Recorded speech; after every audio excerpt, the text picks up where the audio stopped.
Hello students, आज के इस वीडियो में हम थ्री डायमेंशनल ज्योमेट्री को समझेंगे कि थ्री डायमेंशनल ज्योमेट्री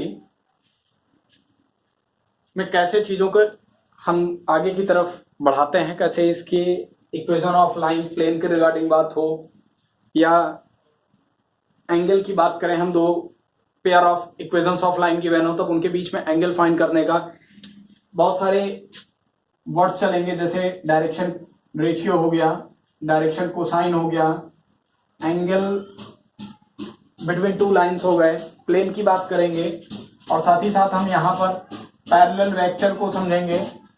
तो बहुत सारे हमारे पास यहाँ पर कंटेंट हैं जिनको हम 3D ज्योमेट्री में समझेंगे। लेकिन 3D ज्योमेट्री कभी कभी ऐसा लगता है कि बहुत टफ है। 3D ज्योमेट्री बहुत इजी सा कॉन्सेप्ट है। 3 डायमेंशनल ज्योमेट्री को समझने के लिए हम लोग बहुत इजी वे में आगे बढ़ेंगे। ऐसा लगेगा 3 डायमेंशनल ज्योमेट्री कुछ भी नहीं है, बहुत सिंपल वे में पढ़ते हुए हम लोग इसको चले जाएंगे। आइए सबसे पहले हम लोग देखते हैं कि 3 डायमेंशनल ज्योमेट्री में जैसे हमने बात की कि इक्वेशन का जो रिप्रेजेंटेशन होता है वो यहाँ पर दो तरीके से होता है।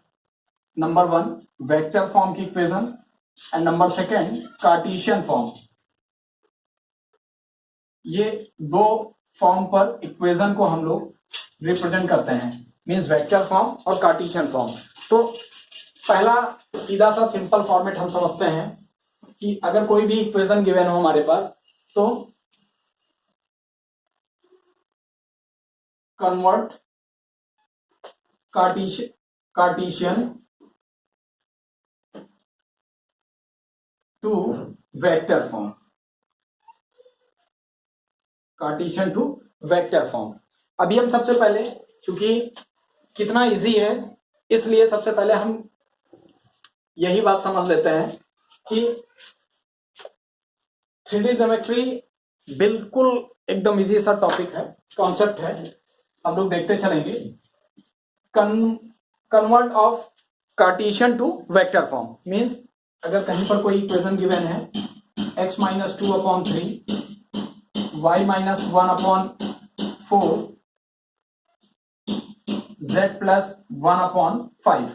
अब ये कार्टेशियन फॉर्म की इक्वेशन है। इस टाइप की इक्वेशन को हम लोग बोलते हैं कार्टेशियन फॉर्मेट इक्वेशन। अब इस इक्वेशन को हम लोग कन्वर्ट करेंगे वेक्टर फॉर्म में। तो वेक्टर फॉर्म में कन्वर्ट करना बहुत इजी है, बहुत सिंपल है। कैसे करेंगे? ये जो ऊपर की तरफ ये जो वैल्यूज गिवन होती हैं, अगर हम इन वैल्यूज को थोड़ा सा ऐसे समझें, ये तीनों वैल्यूज जो हमारे पास गिवन है इसको हम वेक्टर ए से डिनोट करेंगे। मींस 2, 1 एंड 1 ये जो वैल्यूज हैं ये वेक्टर ए को रिप्रेजेंट करती हैं। और करना सिर्फ क्या होता है कि ये जो वैल्यूज हैं इन वैल्यूज के साइन को हम लोग चेंज कर देते हैं। मींस -2 है तो हम प्लस कर देंगे, माइनस है प्लस कर देंगे, प्लस है तो माइनस कर देंगे। कैसे कर देंगे देखिए। अब हम लिख लेते हैं वेक्टर ए। -2 था तो इसको +2i कर दिया, -1 था तो इसको 1j कर दिया, प्लस कर दिया। ये +1 है तो इसको हम लोग -k कर देंगे। पहला स्टेप तो बिल्कुल सीधा सा सिंपल सा ऐसा है कि ऊपर जो भी वैल्यूज हमारे पास गिवन थी वहां से हम लोगों ने वेक्टर ए बना लिया, मींस वेक्टर ए को फाइंड कर लिया। और वेक्टर ए फाइंड करते समय एक बात हम लोगों ने केवल याद रखी कि साइन को चेंज कर देना है। मींस माइनस साइन है तो प्लस कर देंगे, प्लस है तो माइनस कर देंगे। तो वेक्टर ए की वैल्यू हो गई 2i + 1j - k। अब क्या करना, ये जो रेशियो गिवन है जो 3, 4, 5 है ये वेक्टर बी का रिप्रेजेंटेशन करेंगे। मींस वेक्टर बी को हम लोग कैसे लिखेंगे, 3i cap + 4j cap + 5k cap. यहां पर जो साइन जैसा होता है एज इट इज ले लेते हैं। साइन का चेंज हम केवल ऊपर वाले से करते हैं जहां से हम लोग वेक्टर ए को बनाते हैं। ध्यान देने वाली बात है कि वेक्टर ए हम लोग ऊपर की वैल्यूज से निकालते हैं और जो नीचे की वैल्यूज होती हैं डिनोमिनेटर की वहां से हम लोग वेक्टर बी निकालते हैं। अब हमारा अगला काम जो मेन था कि वेक्टर फॉर्म की इक्वेशन को बनाना। तो अब वेक्टर फॉर्म की इक्वेशन जो बनती है वो हो जाती है vector r = vector a + lambda times of vector b। इस तरीके का जो रिप्रेजेंटेशन होता है वही वेक्टर फॉर्म की इक्वेशन होती है। Now vector r = vector a की वैल्यू है हमारे पास 2i प्लस जे, 1j था, इसको जे भी लिख सकते हैं, माइनस के प्लस लैम्डा टाइम्स ऑफ, अब वेक्टर बी की वैल्यू को लाके हम लोग सब्स्टिट्यूट कर देंगे, 3i cap plus 4j plus 5k। ये जो रिप्रेजेंटेशन हो गया विच is the required representation of vector form, means Cartesian equation को हम लोगों ने कन्वर्ट कर दिया है वेक्टर फॉर्म में। कार्टेशियन इक्वेशन का वेक्टर फॉर्म में कन्वर्जन कितना इजी है आप देख सकते हैं। ऊपर के रेशियो को, ऊपर की जो वैल्यूज थी -2 -1 +1, इनके साइन को चेंज करके, मींस माइनस था तो +2i कर दिया, ये i j k के फॉर्मेट पे चलेगा, वेक्टर a बन गया, 3 4 5 से वेक्टर b बन गया। कन्वर्ट करते समय vector r is equal to vector a plus lambda times of vector b, इस तरीके से हमने कार्टेशियन के इक्वेशन को वेक्टर फॉर्म में कन्वर्ट कर लिया। बहुत सिंपल है। अभी इस फॉर्मूले का मैं आपको डेरिवेशन भी दिखाऊंगा कि किस तरीके से ये फार्मूला जनरेट हुआ था, लेकिन 3D ज्योमेट्री कितना इजी है, इसलिए मैंने सबसे पहला कॉन्सेप्ट आपको दिखाया कि कार्टेशियन इक्वेशन का conversion into the form of vector form. तो इस तरीके से हमने पहला कन्वर्जन देखा। अब हम बात करते हैं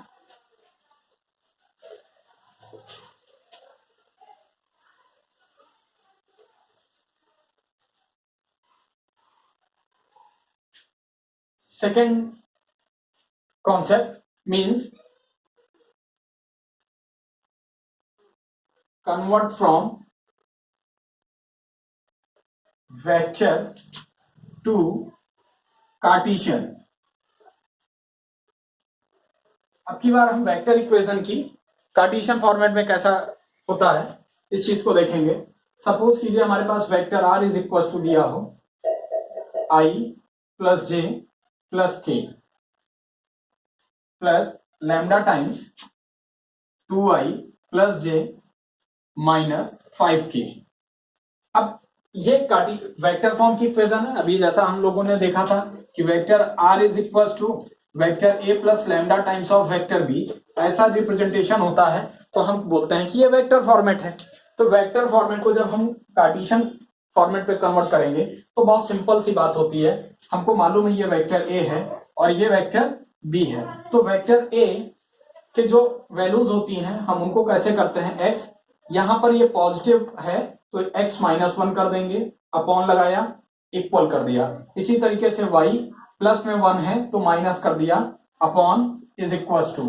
तीसरी वैल्यू हमारे पास k है तो k की वैल्यू भी पॉजिटिव है तो हम यहां पर कर देंगे z -1 अपॉन, और वेक्टर b के जो वैल्यूज थी 2 1 -5 उसको ला करके केवल अपॉन में कर देना 2 1 and -5, which is the required equation of Cartesian equation converting from vector to Cartesian।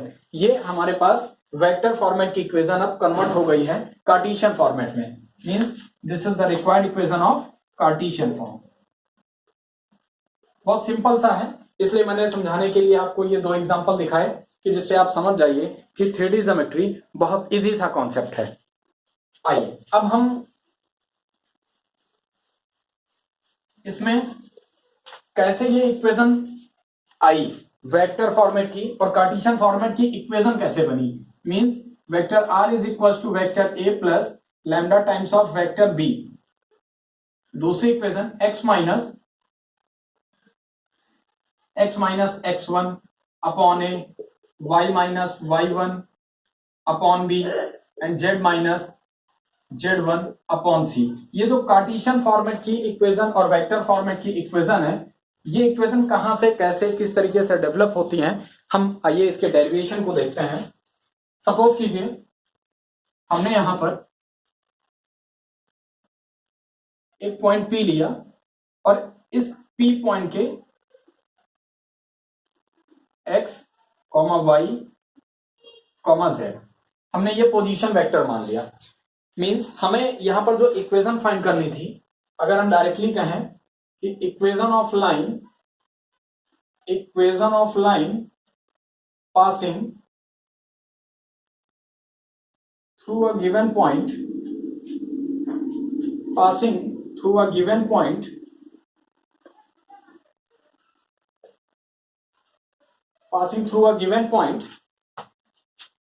and parallel to a given vector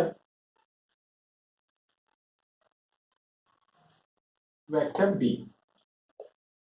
अब हम इस इक्वेशन का जब डेरिवेशन निकालेंगे, equation of line passing through a given point and parallel to a given vector B, तो हमने वो जो पॉइंट गिवन है उस पॉइंट को कंसीडर कर लिया कि इसमें जो पहला पॉइंट था कि passing through a given point, तो गिवन पॉइंट जो था हमने उस पॉइंट को कंसीडर कर लिया कि this is point P and coordinate of point P is X Y Z.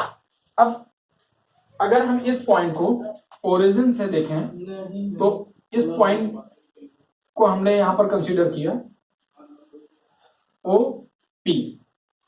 अगर हम ओपी की बात करें तो ओपी जो होगा ये पोजीशन वेक्टर के रिगार्डिंग होगा and vector OP is equal to X I cap Y J cap plus Z के कैप। ये वैल्यू आ गई हमारे पास OP, means this is a position vector. अब अगर हम ओपी की अगर हम मॉडुलस निकालें, मॉडुलस ऑफ वेक्टर ओपी, तो ये वैल्यू हमारे पास आ जाएगी X square plus Y square plus Z square. और इसी मैग्नीट्यूड को हम आर से भी बोल सकते हैं, वेक्टर आर या आर बोला जाता है। ये याद रखने वाली एक एक्स्ट्रा बात थी जो मैंने आपको बता दिया कि दिस इज द मैग्नीट्यूड।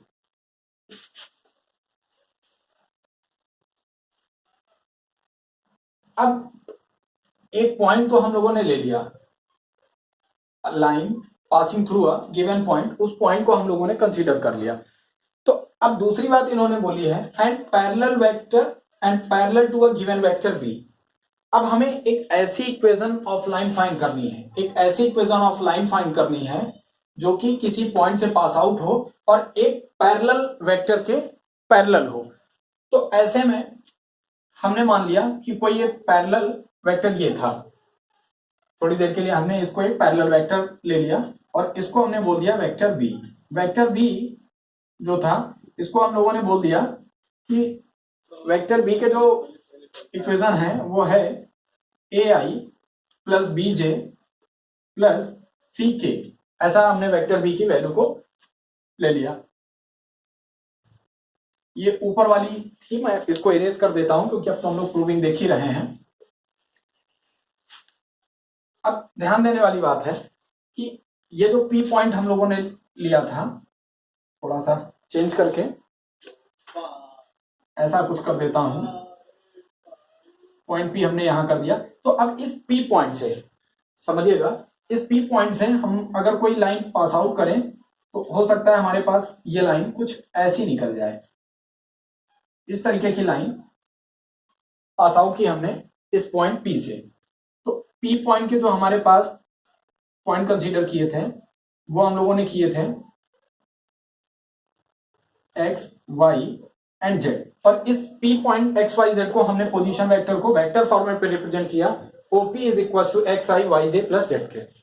अब ध्यान देने वाली बात है कि इस वेक्टर के पैरेलल ये लाइन जब पास आउट होगी तो हमें इस रिक्वायर्ड इक्वेशन, ये जो इक्वेशन पास आउट हो रही है इसी की इक्वेशन को फाइंड करना था। अगर देखें हम तो यहां से हमारी बहुत सारी ये जो पैरेलल वेक्टर है इसके नीचे से बहुत सारी या ऊपर से बहुत सारी पैरेलल लाइन जा सकती हैं, लेकिन क्वेश्चन में पर्टिकुलर पॉइंट फिक्स किया गया था कि passing through a point P. हमने जिस पॉइंट पी को कंसीडर किया कि ये पॉइंट पी से पास आउट होती है, इसलिए अब हमारे पास केवल एक ही लाइन होगी और इसी लाइन को हम लोग रिक्वायर्ड लाइन बोलेंगे। This is the required line, means अब हमें इस लाइन की ही इक्वेशन को फाइंड करना है। तो अब हम क्या करते हैं, हमने लेट कर लिया कि ये जो O से P की डिस्टेंस है ये वेक्टर A है, this is a vector A, और इसी पर हमने एक पॉइंट ले लिया क्योंकि ये वेक्टर, ये जो दूसरी लाइन है इस पर कोई ना कोई पॉइंट लाई करेगा, क्योंकि जब हम किसी भी इक्वेशन ऑफ लाइन निकालते हैं, सपोज कीजिए इसकी इक्वेशन निकालेंगे तो इसमें बहुत सारे पॉइंट मिलकर ही लाइन बनती है, तो इसमें बहुत सारे पॉइंट सेटिस्फाई करते हैं। इसी बिहाफ पर हम इस लाइन पर एक पॉइंट ले लेते हैं और इस पॉइंट को हमने बोल दिया वेक्टर आर। हमने इसको आर से डिनोट कर दिया। अगर आप अभी वेक्टर नहीं लिखना चाहते हैं तो आप केवल आर से भी बोल सकते हैं। और इस आर के कोऑर्डिनेट हमने ले लिए x1 y1 एंड z1। तो अगर हम इसको ओरिजिन से कंपेयर करें तो हमने इसको जब मीट कराया तो इसको बोल दिया वेक्टर आर। अब अगर मैं इस लाइन को, ये जो फिगर बना हमारे पास, अगर ये O है, ये वेक्टर A है और ये वेक्टर R है, means this is a vector A, this is small vector R, और ये पॉइंट हमारे पास P था और ये पॉइंट हमारे पास R था। अगर मैं इसको ज्वाइन कर दूं तो हमारे पास ट्रायंगल लॉ का फॉर्मेट आ गया, जैसा कि हम लोग वेक्टर चैप्टर में बहुत बार पढ़ चुके हैं।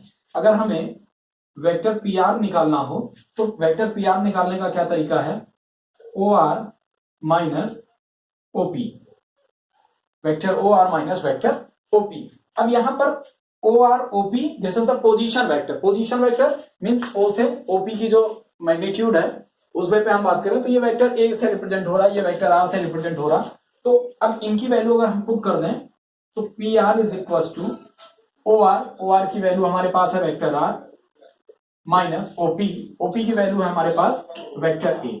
इसको हमने कंसीडर कर लिया, दिस इज इक्वेशन 1। अब सबसे इंपॉर्टेंट कॉन्सेप्ट हमें समझना है, बहुत ध्यान से देखेंगे कि ये जो लाइन, मतलब जो वेक्टर का गिवन था वेक्टर बी, भाई ये और ये सबके सब पैरेलल हैं। तो अगर हम ध्यान से देखें कि अगर कोई लाइन ये है और दूसरी लाइन ये है, अगर ये एक दूसरे के पैरेलल है तो हम लोगों ने पैरेलल के कॉन्सेप्ट को कोलिनियर वे में समझा था कि अगर कहीं पर पैरेललोग्राम वे पे अगर हम समझें कि अगर ये पैरेललोग्राम है, ये पैरेलल ये है, this is parallel to this, तो ऐसी कंडीशन में अगर ये वेक्टर ए है और ये वेक्टर बी है तो ये कोलिनियर वेक्टर्स का कॉन्सेप्ट हो जाता है कि अगर ये पैरेलल है और ये साइड्स पैरेलल है तो हम बोल सकते हैं कि vector A is equal to lambda times of vector B, where lambda is a real number. तो ये कोलिनियर की वजह से ये कॉन्सेप्ट आता है।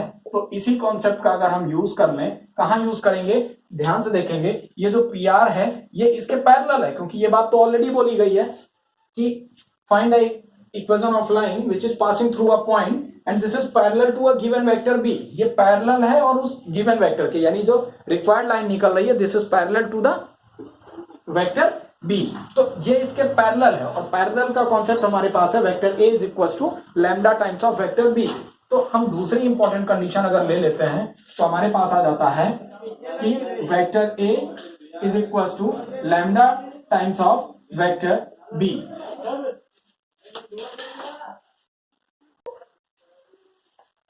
अब हमने यहां पर देखा कि जो वेक्टर पी आर था this is parallel vector to vector B. तो ऐसी कंडीशन में हमें पता है कि पैरेलल मींस कोलिनियर का जब कॉन्सेप्ट आता है तो हमें इक्वेशन मिल जाती है vector A is equal to lambda times of vector B. तो अगर हम देखें तो ये जो पी आर है, एक्चुअल में जो पी आर है, इसके लिए कंडीशन क्या निकल कर आएगी कि lambda times of vector B, क्योंकि वेक्टर बी कौन है, ये जो सेकंड लाइन है, ये जो पैरेलल लाइन गिवन है, इसको दिया गया कि वेक्टर बी है।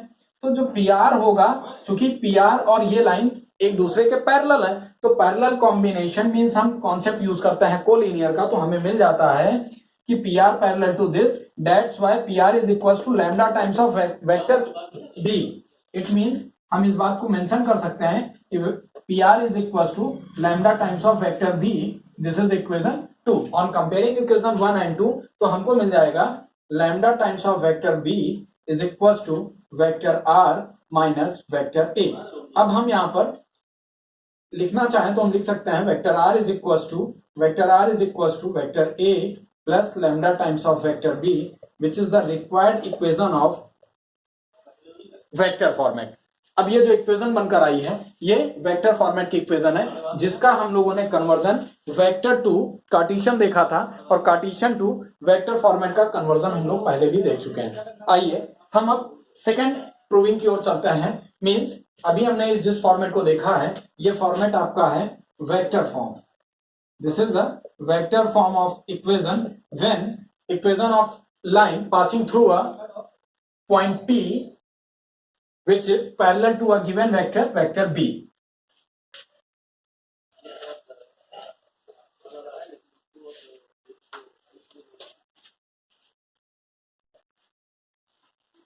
अभी हमने जो इक्वेशन इससे डिराइव की vector r is equal to vector a plus lambda times of vector B.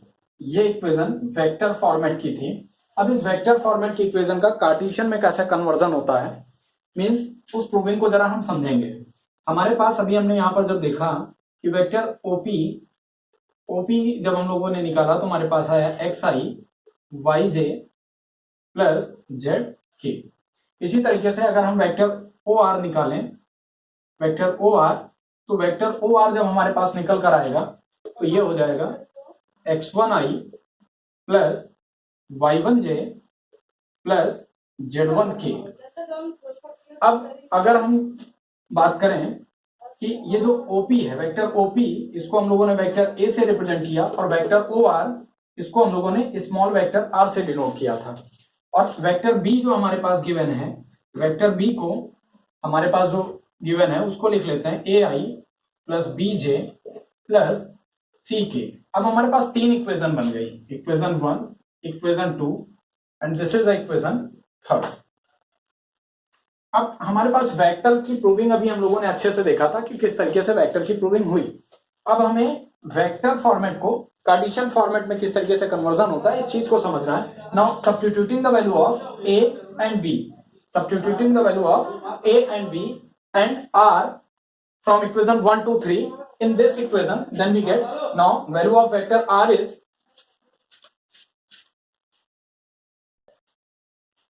अब यहां से vector A, vector B, vector R की वैल्यू को हम लाके सब्स्टिट्यूट कर देंगे इस स्टैंडर्ड इक्वेशन में, तो हमको क्या मिलता है, वेक्टर R के प्लेस पर आ जाता है x1i plus y1j plus z1k is equal to vector R, vector A की वैल्यू है हमारे पास xi yj plus zk।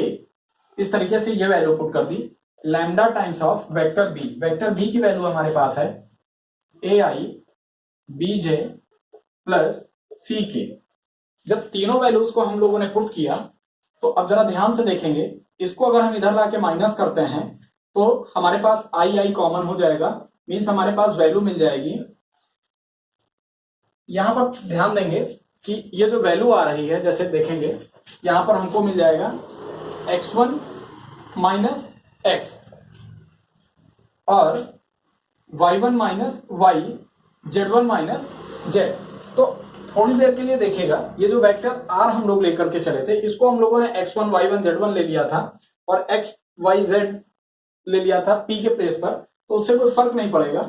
Means x1 minus X I plus y1 minus Y J plus k1 minus z1 minus Z is equal to k equal में हमारे पास आ गया lambda times of ai bj plus ck। अब अगर हम यहाँ पे कोफिशिएंट की कंपेयरिंग करें आई के टर्म में, जैसे अगर हम पहले की मल्टीप्लाई करेंगे तो हमारे पास आ जाएगा लैम्डा ए आई। तो लैम्डा ए आई की कंपेयरिंग अगर हम इस वाले से करें x1 माइनस एक्स आई, तो आई कैंसिल होके मीन्स हमारे पास लैम्डा की वैल्यू आ जाएगी। तो ये जो लैम्डा की वैल्यू निकल करके आती है हमारे पास, तो अगर कोई कंफ्यूजन आ रहा हो तो हम इस पॉइंट को ऐसे भी चेंज कर सकते हैं कि ये जो x1 y1 है इसको xz कर सकते हैं, इसको x1 मैं थोड़ी देर के लिए चेंज कर देता हूं, p के coordinate x1 y1 and z1 और r के जो पॉइंट्स हैं वो x y z हैं। तो आप कोई बिना किसी कंफ्यूजन के आप इसको x y z कर लीजिए और ये x1 y1 z1 हो जाएगा। तो यहां पर ये x माइनस x1 हो जाएगा x minus x1 y minus y1 z minus z1। अगर ना भी चेंज करते कोई फर्क नहीं था, केवल ये हम डेरिवेशन देख रहे थे। तो अब अगर हम कंपेयर करें तो हमारे पास आ जाएगा x minus x1 is equal to lambda A, आई दोनों तरफ कैंसिल कर दिए। इसी बात को अगर हम आगे बढ़ाएं तो हमारे पास यहाँ पर वैल्यू निकल कर आएगी लैम्डा की वैल्यू हो जाएगी x माइनस x1 अपॉन ए। इसी तरीके से सेकंड का कंपेयर करें तो y minus y1 is equal to lambda B, फिर से lambda is equal to y minus y1 by B हो जाएगा। Now z minus z1 is equals to lambda c is equals to implies that lambda is equals to z minus z1 upon c। अब अगर हम ध्यान से देखें, अगर हम इसको इक्वेशन चूंकि 1 2 3 ले चुके हैं तो इसको हम बना लेते हैं 4 5, दिस इज इक्वेशन 6। तो अगर हम इसकी ध्यान से देखें फ्रॉम इक्वेशन 4 5 6 तो सब लैम्डा की ही तो वैल्यू है। अगर सारी लैम्डा की वैल्यू है तो हम इस बात को ऐसे भी तो लिख सकते हैं x minus x1 upon a is equal to y minus y1 upon b is equal to z minus z1 upon c। और ये और कुछ नहीं है, this is the representation of Cartesian form, means vector form की conversion की proving है Cartesian format की। तो हमने किस तरीके से, जब हमारे पास वेक्टर फॉर्मेट की इक्वेशन थी जिसकी हम लोगों ने डेरिवेशन किया, और इसी डेरिवेशन के पॉइंट ऑफ व्यू से हमने अपनी इस बात को आगे की तरफ बढ़ाया और यहां से हमारे पास प्रूविंग निकल कर आ गई x minus x1 upon A, y minus y1 upon B, z minus z1 upon C. ये इक्वेशन कार्टेशियन फॉर्मेट की इक्वेशन है। Now thank you class.